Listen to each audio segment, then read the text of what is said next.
샬롬, 2월 8일 수요일 하나님 나라를 시작하는 말씀 묵상 시간입니다. 오늘 아침 하나님께서 우리에게 주시는 말씀은 마태복음 9장 14절에서 26절까지 말씀인데요. 정성진 집사님께서 말씀을 봉독해 주시겠습니다. 하나님의 말씀을 경청하십시오. 그때에 요한의 제자들이 예수께 나와 이르되 우리와 바리새인들은 금식하는데 어찌하여 당신의 제자들은 금식하지 아니하나이까? 예수께서 그들에게 이르시되 혼인집 손님들이 신랑과 함께 있을 동안에 슬퍼할 수 있느냐? 그러나 신랑을 빼앗길 날이 이르리니 그때에는 금식할 것이니라. 생배 조각을 낡은 옷에 붙이는 자가 없나니 이는 기운 것이 그 옷을 당기어 헤어짐이 더하게 되며 새 포도주를 낡은 가죽 부대에 넣지 아니하나니 그렇게 하면 부대가 터져 포도주도 쏟아지고 부대도 버리게 됨이라. 새 포도주는 새 부대에 넣어야 둘이 다 보존되느니라. 예수께서 이 말씀을 하실 때에 한 관리가 와서 절하며 이르되 내 딸이 방금 죽었사오나 오셔서 그 몸에 손을 얹어 주소서. 그러면 살아나겠나이다 하니 예수께서 일어나 따라가심에 제자들도 가더니 12해 동안이나 혈우증으로 앓는 여자가 예수의 뒤로 와서 그 겉옷가를 만지니 이는 제 마음에 그 겉옷만 만져도 구원을 받겠다 함이라. 예수께서 돌이켜 그를 보시며 이르시되 딸아 안심하라. 내 믿음이 너를 구원하였다 하시니 여자가 그 즉시 구원을 받으니라. 예수께서 그 관리의 집에 가사 피리 부는 자들과 떠드는 무리를 보시고 이르시되 물러가라. 이 소녀가 죽은 것이 아니라 잔다 하시니 그들이 비웃더라. 무리를 내보낸 후에 예수께서 들어가서 소녀의 손을 잡으심에 일어나는지라. 그 소문이 그 온 땅에 퍼지더라. 오늘 말씀을 읽고 가만히 묵상을 하다가 문득 민수기 5장의 말씀이 생각이 났습니다.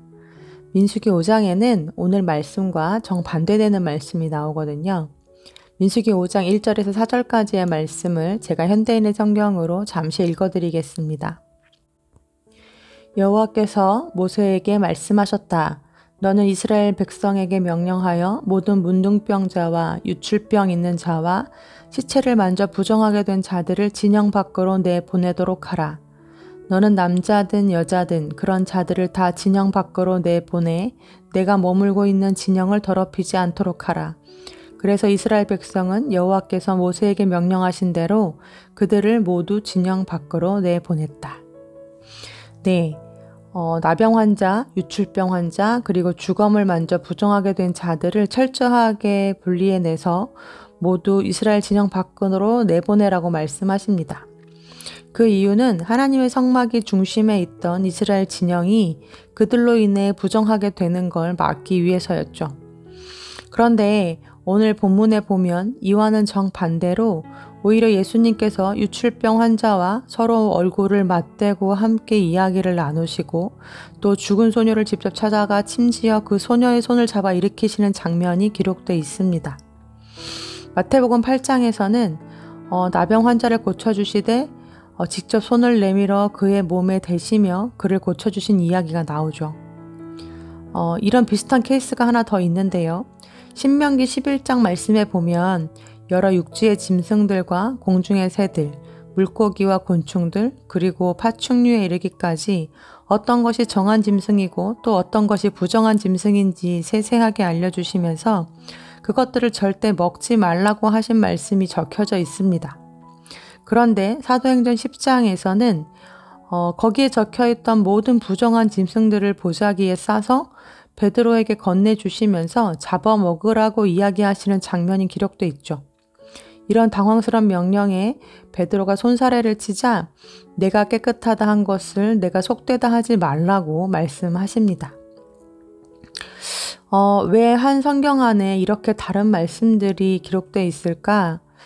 어디서는 손도 대지 말라 하시더니 어디서는 부정한 몸에 직접 손을 가져다 대시고 또 어디서는 절대 먹지 말라고 하시더니 또 어디서는 잡아 먹으라고 하시고 무엇보다 그 율법을 직접 제정하시고 명령하신 분이 손수 율법을 깨트리시는 모습을 볼 때 당황스럽기가 그지없습니다. 왜일까를 곰곰이 묵상하다가 이 상반된 말씀이 적혀져 있는 구약과 신약 사이에 한 가지 중요한 사건이 있음이 생각이 났습니다.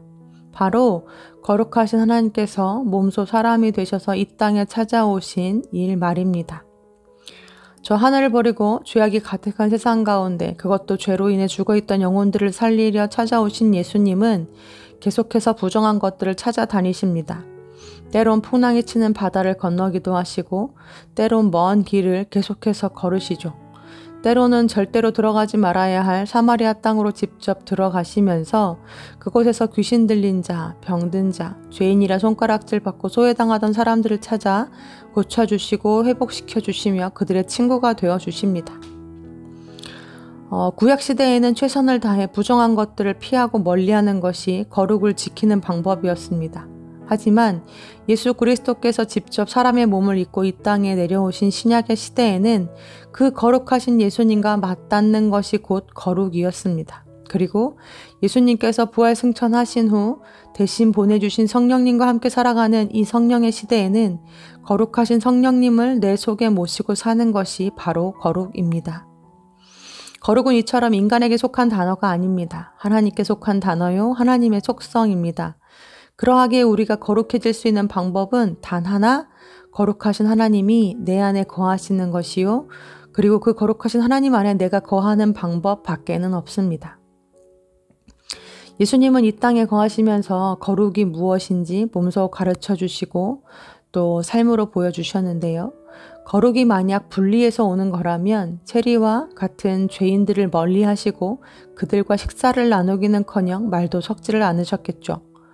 혈루증 여인이 자신의 옷에 손을 댔을 때 지금 뭐 하는 거냐며 불같이 화를 내시고 부정한 여인으로 말미암아 부정해진 몸을 곧 씻고 정결 규례를 지키셨을 것입니다.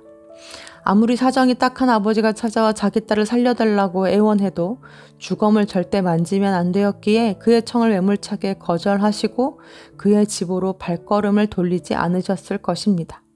하지만 예수님은 그 모든 부정한 자리로 직접 찾아가시어 부정한 자들과 함께 먹고 마시며 그 부정한 몸에 직접 손을 대셨습니다.